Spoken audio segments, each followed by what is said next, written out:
Hey, I thought I would do another show following on from the one on pondering, because I put that up on YouTube and within minutes someone got in touch saying, well, what about impressions and things and influences? Which one should we be looking at? Which one should we be listening to?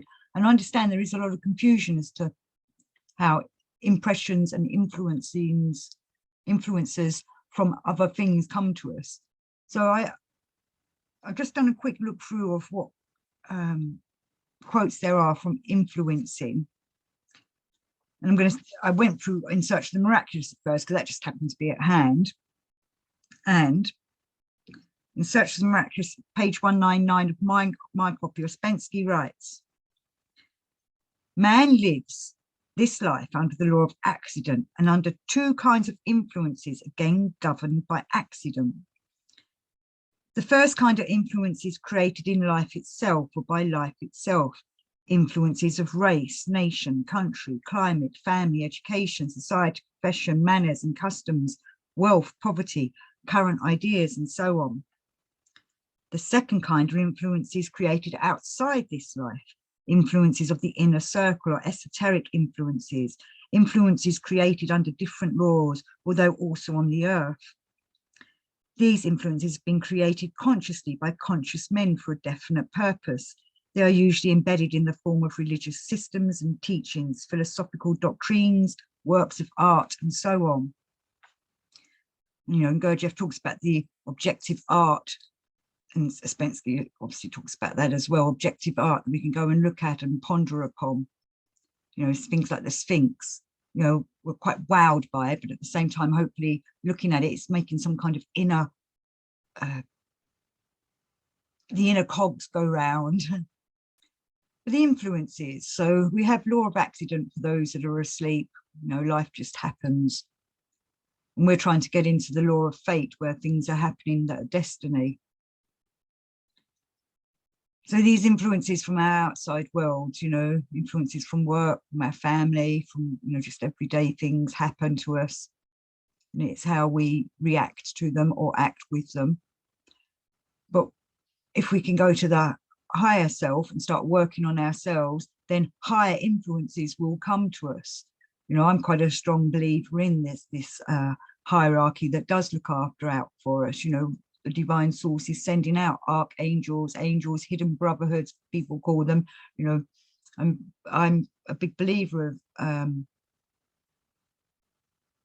the dark versus the light, and that there is good people out there, or good people that are in the astral realm and the etheric realm that are trying to help us people that want to be on the right side, on the work of the light.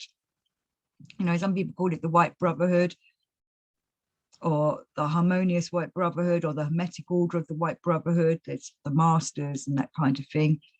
And I believe that they are an inner esoteric circle that are trying to help humanity, but only those that have ears to hear can hear them or can be influenced by them.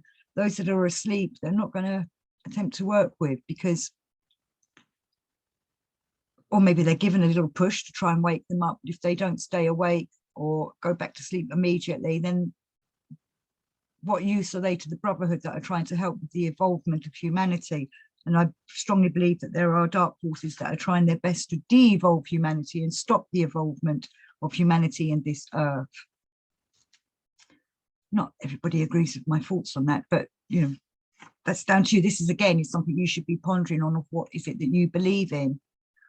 And Ouspensky reminds us in Search for the Miraculous, the life of humanity is governed by forces proceeding from two different sources. First, planetary influences, which act entirely mechanically, and then influences proceeding from the inner circle of humanity, whose existence and significance the vast majority of people do not suspect any more than they suspect planetary influences. You know, I get poo-pooed a lot for talking about astrology and how the planets are working on us, and that, oh yeah, next week could be a bit difficult because such and such planets working against or conjuncting or whatever. And so they're sending a bit of perhaps a simplistic way of saying is a negative energy down to us, or, you know, some couple of planets are working really well together, so we're getting good vibes that week. You know, I get poo-pooed for that a lot by some people. you know, I'm not a proper astrologer. I don't understand it properly, but I do listen to other astrologers who can discuss what planets are in what area next week, just to be forewarned. You know, the planetary influences on us, we need to work with or be aware of.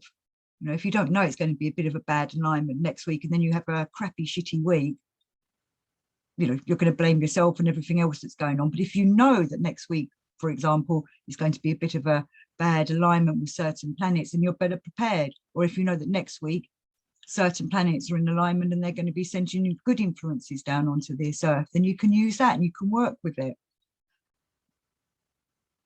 You know, this is all being aware and awake and pondering on stuff and being aware of what else is going on. It's not all personal to us, what's happening to us, but when we're, you know, when people are asleep, they do like to blame everything on everybody else, or, you know, woe is me kind of thing, rather than looking at why are these things happening to them? What are these influences? How are we working with them? You know, when we're doing this kind of work, hopefully we are attaining to our higher selves and getting in touch with that inner humanity that Ouspensky's talking about, that esoteric realm. He calls them the inner circle of humanity, which, you know, it'd be great to be a part of and to be working with. We want to be doing the right thing. And I'm sure you do. I'm sure I haven't got people watching these shows that are anti all this because they just wouldn't be interested in my shows. You must be watching it because you want to develop and work with the divine source and with this planet, hopefully. And that's why you're, you know, or maybe you're already aware that there's an inner circle, the esoteric, and the outer circle, the exoteric, and we're coming out from the exoteric into the inner.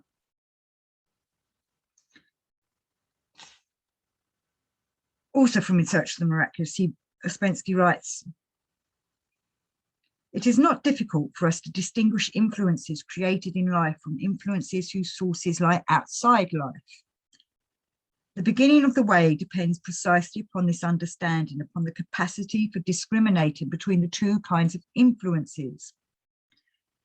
If a man, in receiving these influences, begins to discriminate between them and put on one side those which are not created by life itself, then gradually discrimination becomes easier, and after a certain time, a man can no longer confuse them with the ordinary influences of life. And I have to agree with that. I've, you know, becoming more and more aware of what are negative influences, what are positive influences coming into my life. I seem to be more aware. I can feel that subtle feeling inside me that this is going to be all right, or a little warning inside me, this is not going to be quite right, so I can follow it through, knowing this might be something a bit wrong here. But to get to that kind of stage, we have to work on ourselves. We have to be aware of what ourself is when we're influencing ourselves with deceit and lies, and when we're influencing ourselves with truth and genuine wanting. We used to deceive ourselves with our dreams. We're working on our little aims that are going to bigger aims that are going to help us develop ourselves in the right way so that we can be real I. Before, we would be being deceived by the various different I's in us that are not the real I, not the real essence. But once we start listening to the real person inside us, or attuning ourselves, or having all our centers harmonized, then we are more aware of what kind of influences are coming to us and what we need to receive for the betterment of ourselves and the planet. So I'll just carry on with Ouspensky's In Search of the Miraculous. If a man in receiving these influences begins to discriminate between them and put on one side those which are not created by life itself, then gradually discrimination becomes easier, and after a certain time, a man can no longer confuse them with the ordinary influences of life. After a certain time, they form within him a kind of magnetic center. When the magnetic center attains a sufficient force and development, a man already understands the idea of the way, and he begins to look for the way. He may meet another man who knows the way and who is connected directly or through other people with a center existing outside the law of accident. Influences of the third kind can proceed only from one person to another, directly by means of oral transmission.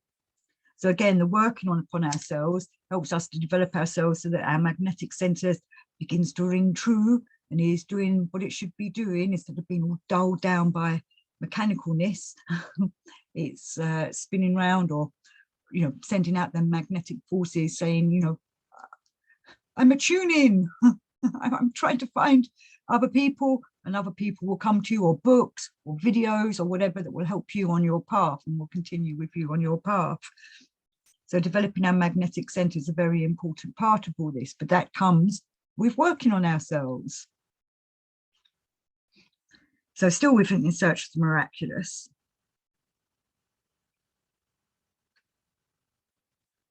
So I've been talking about the different laws of accident and the different influences that come from this. Ouspensky writes, the idea that each center was not only a motive force, but also a receiving apparatus, working as receiver for different and sometimes very distant influences. War, revolutions, migrations of people under the control of planetary influences. A fundamental mistake, we regard the actions of an individual as originating in himself. When we're being mechanical and asleep, we think, oh, well, I'm doing this, when we know we're not now, because we're working on ourselves. It's doing it. The only time that I'm really doing it, or you are really doing it, is when you've got your real I coming through. We follow all the influences, or are influenced by the influences of other people, of the mechanical secular world that's going on. And we've got to remember that those in charge, that most of them are not awake. Most of them are not concerned about everybody else. They're just doing it for their own personal ego and things. There's very few leaders that are actually awake, if any, in the governments of this world and those that are ruling these countries. Then people are still caught up in the law of accident. It's doing everything. We're working upon ourselves to try and make it sure that it's the real I in us doing what we need to do. And as Ouspensky reminds us, or I was meant to say this as well, all I's making up a man's personality are the results of external influences. All them different I's in us have been created by what we've been living through in our lives, whether it's schools, peers, family, work, the TV you watch, or the programs you grew up with, or your favorite music. All that had an influence on one of your I's that helped develop that I to become the personality that you are. And Ouspensky writes, humanity, or more correctly, organic life on Earth, is acted upon by influences proceeding from various sources and different worlds, planets, moon, sun, stars. One influence predominates at one moment and another at another moment.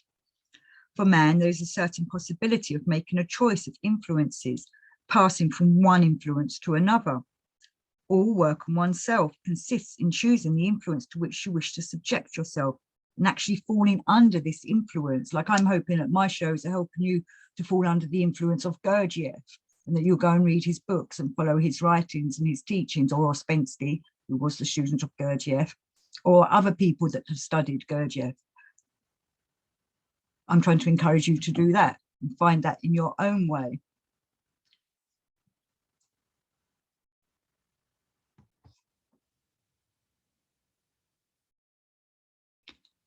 And Ouspensky explains this really well in the next paragraph. So this is again from In Search of the Miraculous.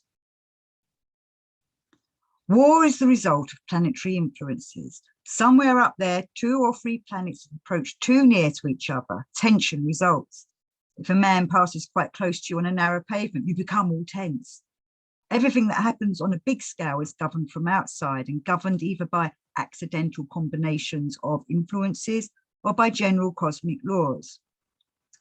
How accidental influences could be diverted or transformed into something relative harmless, an idea relating to the esoteric meaning of sacrifices. In fact, I would recommend reading that chapter, because it goes into quite a few bits in Search of the Miraculous of what we need to do. Like, we hopefully are sacrificing our various I's to develop into our essence, let our essence come through. We need to sacrifice a few personalities that we've developed that aren't helping us, that are hindering us. So even we ourselves influence ourselves in a bad way sometimes, but we want to be caught up with the influences that help us progress. But sometimes, as he's saying here, planetary forces are influencing the whole planet in a certain way that we can do nothing about, but we can work with it rather than be affected by it.